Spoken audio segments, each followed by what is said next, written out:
On Global TV this Prime, President Bola Tinubu hosts members of the 1999 class of governors at the Presidential Villa. In business, federal government queries a Central Bank of Nigeria's governor over 5.2 trillion naira unremitted funds. And on the foreign scene, United States President Donald Trump says Hamas doesn't want a deal, wants to die. And in sport, President Bola Tinubu approves Super Falcons full bonuses ahead of WAFCON final. Hello and welcome to all our viewers in Nigeria and around the world to News Prime on Global Television, coming to you live from the nation's capital, Abuja. I am Ramsey Enoch. A quick reminder that Global Television is on DSTV channel 365 and Star Times 276.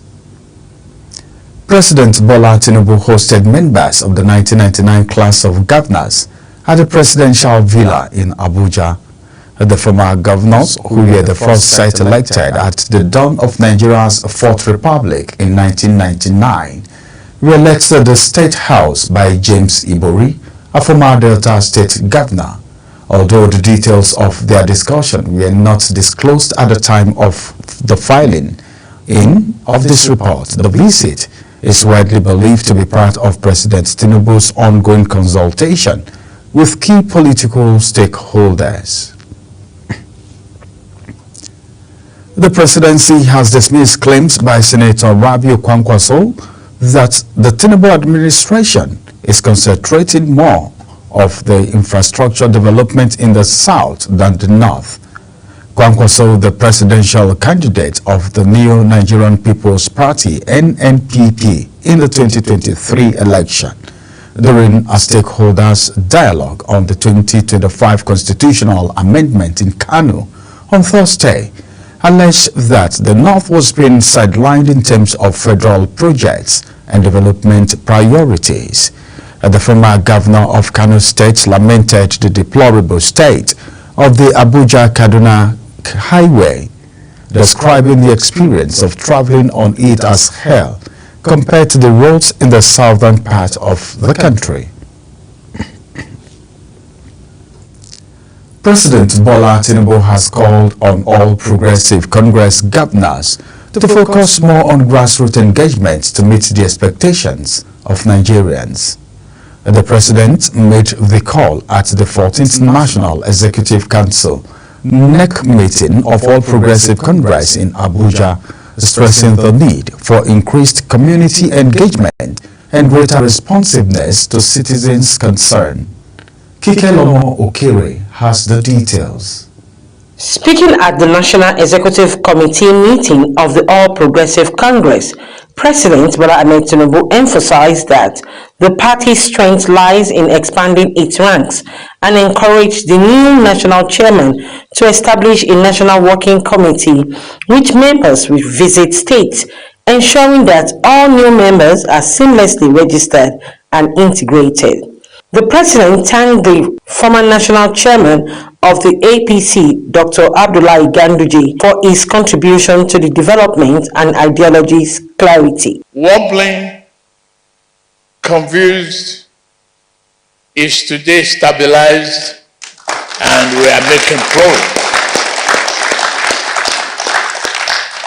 One of our added critics at the earlier part of this administration reported the stride in the revenue, 43% achievement by now. The president further urged the governors to work collectively to leave behind a lasting legacy, including a building party secretariat in Abuja. President Tinubu welcomed new entrants into the APC, including Governor Umar Eno of Akwa Ibom State, Governor Sharif Oborivori of Delta State, and other key political figures. I'm proud to say that the team is working. And for you, you've done so much for our party, encouraging and supporting us. with peace, stability, we will do more. The administration's commitment to renew the hope of Nigerians is clear. In his acceptance speech, Professor Natere Yurada, the new national chairman of the APC, pledged to work diligently to build the party into a strong and respected political institution. I do not take this mandate for granted. I want to accept it with gratitude and with my full heart and full mind to work together with you to build the party, knowing that all of us here are the mechanics of the party, and the party is our vehicle, and we'll fix it and move it to our destination of choice. Professor Yurada, who will step down from his role as Minister of Humanitarian Affairs and Poverty Reduction, called for support and cooperation of all party members. Kike Lomo Ukeri, Global Television News. Meanwhile, the immediate past national chairman of the All Progressive Congress, APC, Dr. Abdullahi Umar Ganduje, has congratulated Professor Nentawe Yetwalda on his emergence as the new national chairman of the party. In a statement he signed, Dr. Ganduje described the emergence of Professor Yetwalda as strategic, noting that it comes at a critical period in the life of the party.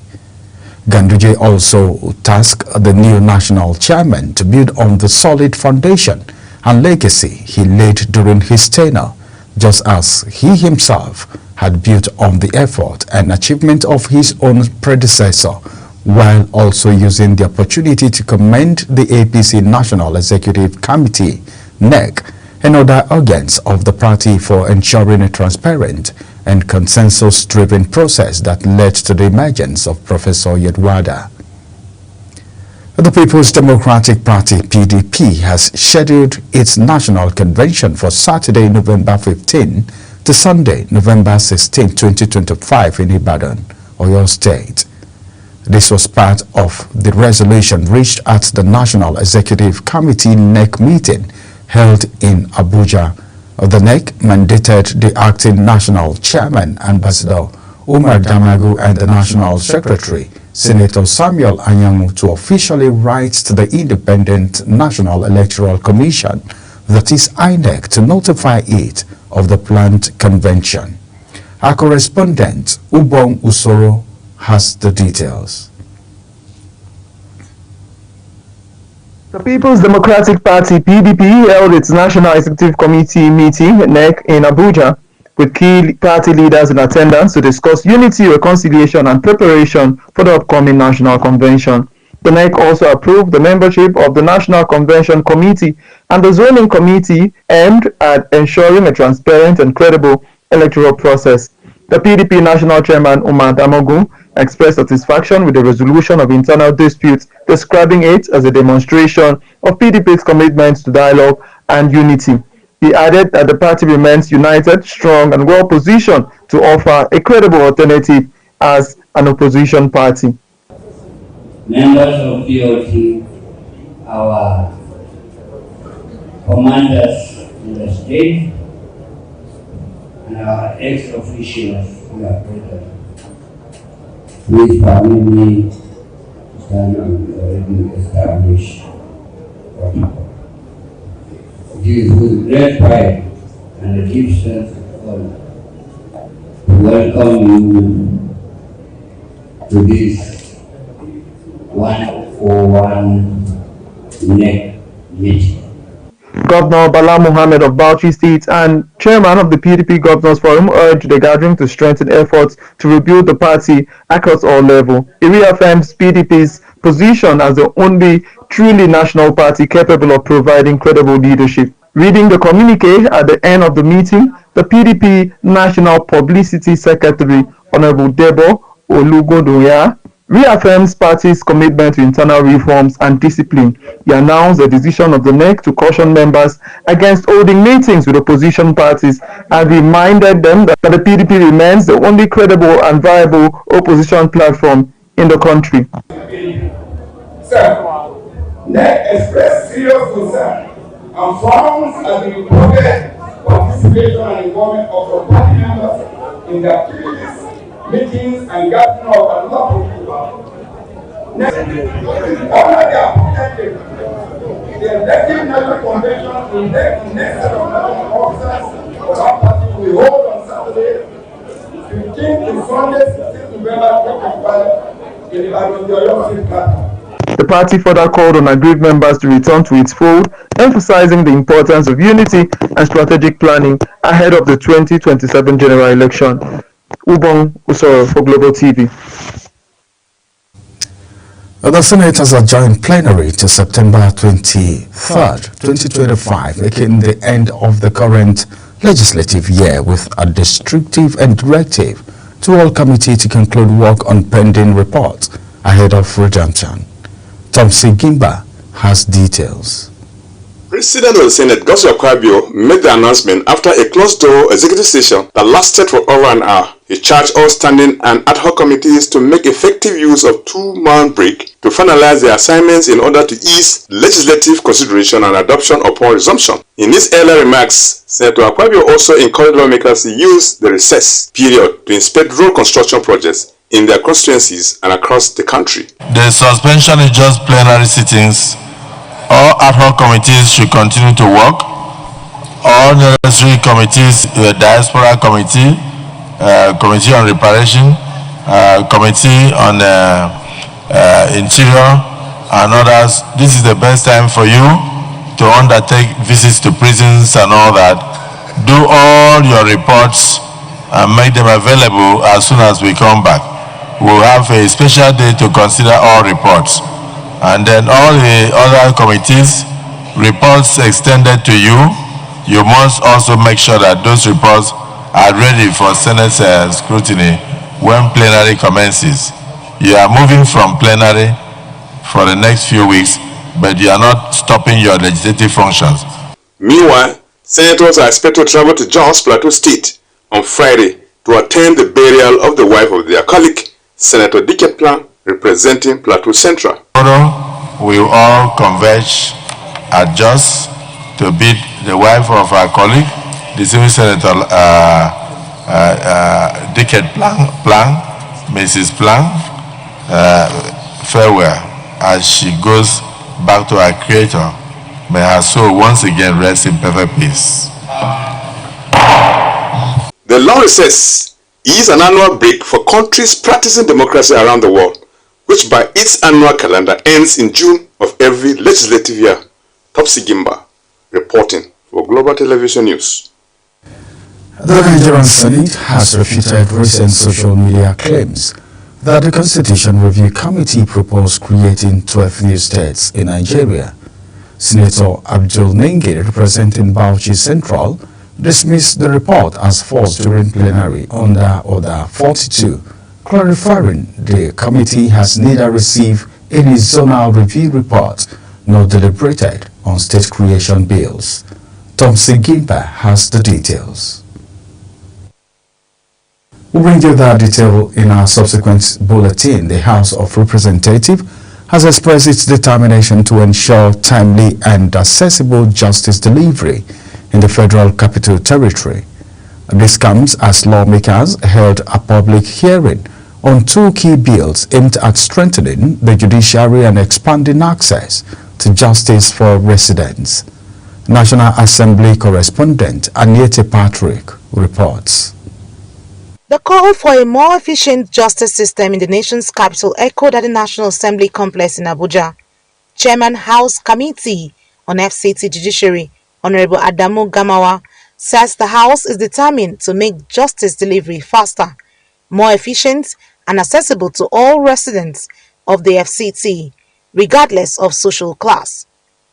The first bill seeks a constitutional amendment to increase the number of judges in the FCT, while the second proposes the establishment of lower courts with jurisdiction over both civil and criminal matters. Well, there are 2 bills actually. One is to increase the number of judges in the FCT to at least no less than 100. We all know that the federal capital is expanding every day. People are coming in.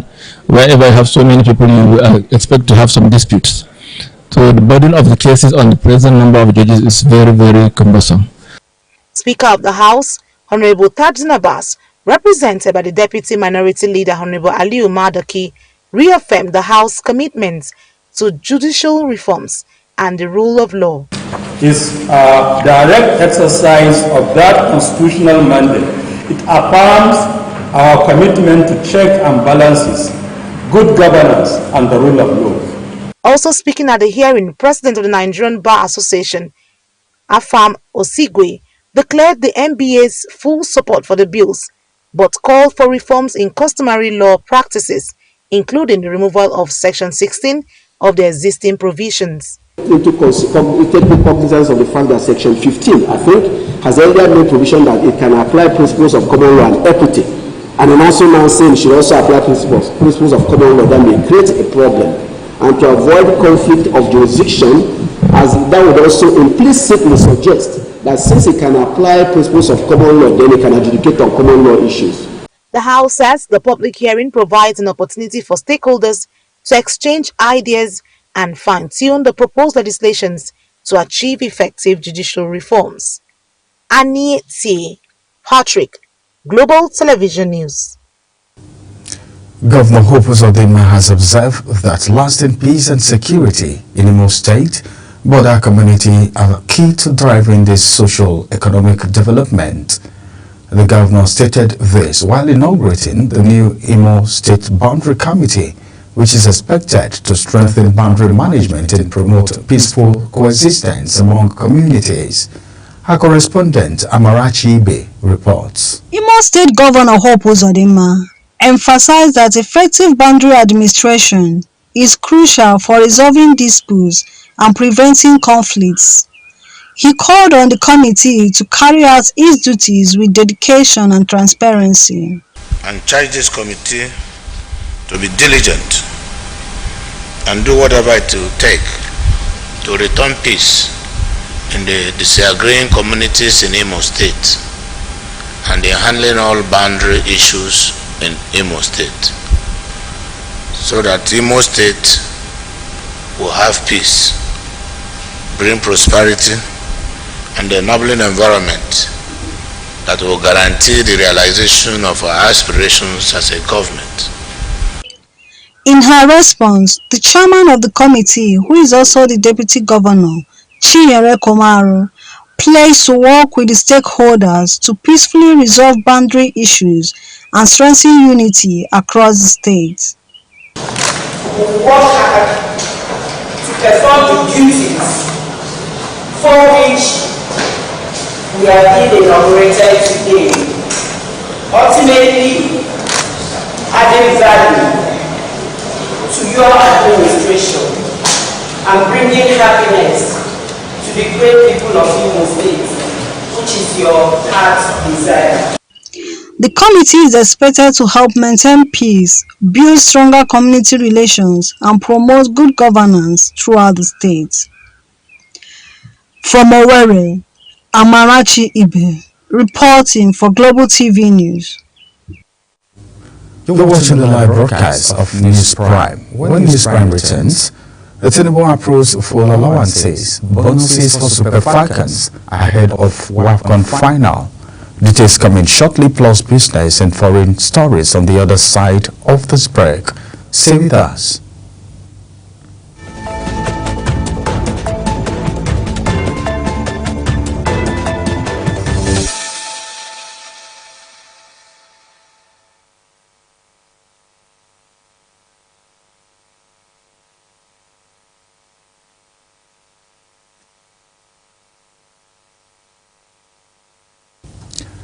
Welcome back. Now let's take you to the world of business, where the Nigerian Electricity Regulatory Commission (NEC) has declared that the state government and their regulatory agencies lack the authority to unilaterally reduce electricity tariff for power supplied from the national grid. The commission's made its position known in a public notice titled "Application of Multiple Tariff Regimes in Nigeria Electricity Supply Industry." The public notice came on the heels of the controversy over the Enugu Electricity Regulatory Commission, that is EERC reduction of tariff for the Band A customers in its franchise areas from 209 naira per kilowatt per hour to 160 naira per kilowatt hour. And on the foreign scene, France defends its decision to recognize Palestinian statehood amid domestic and international criticism, including against the charge that the move plays into the hands of militant group Hamas. President Emmanuel Macron that his country would formally recognize a Palestinian state during a United Nations meeting in September, the most powerful European nation to announce such a move. Macron's announcement drew condemnation from Israel, which said it rewards terror, while United States Secretary of State Marco Rubio called it recklessness and said it only served Hamas propaganda.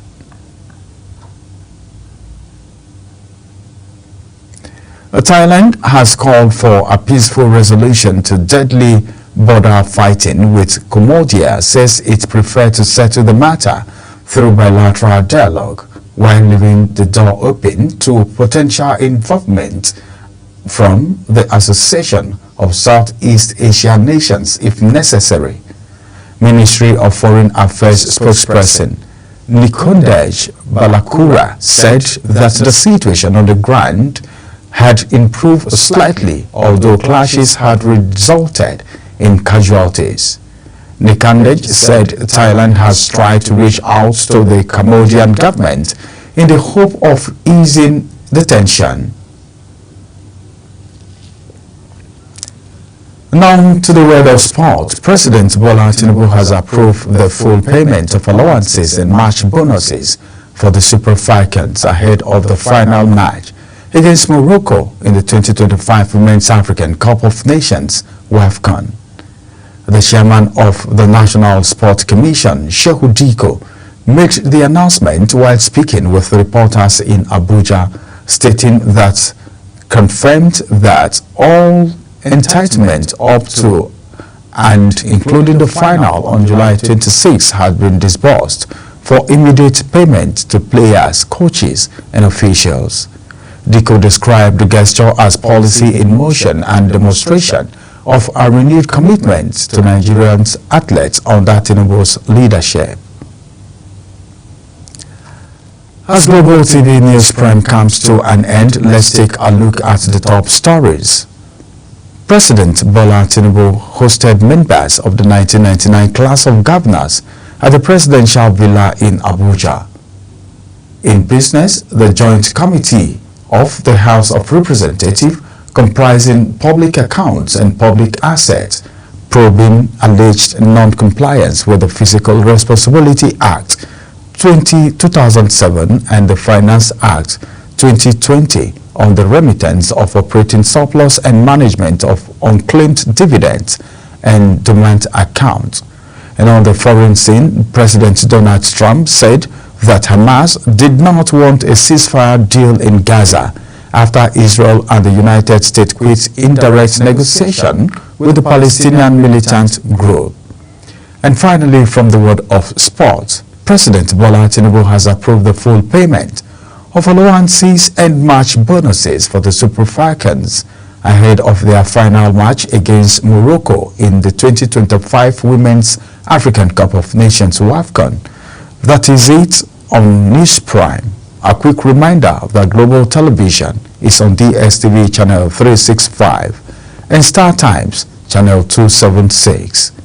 Kindly follow us across all social media platforms now showing on your screen using @Global TV NG. I am Ramsey Enoch Agbo. Thank you for watching.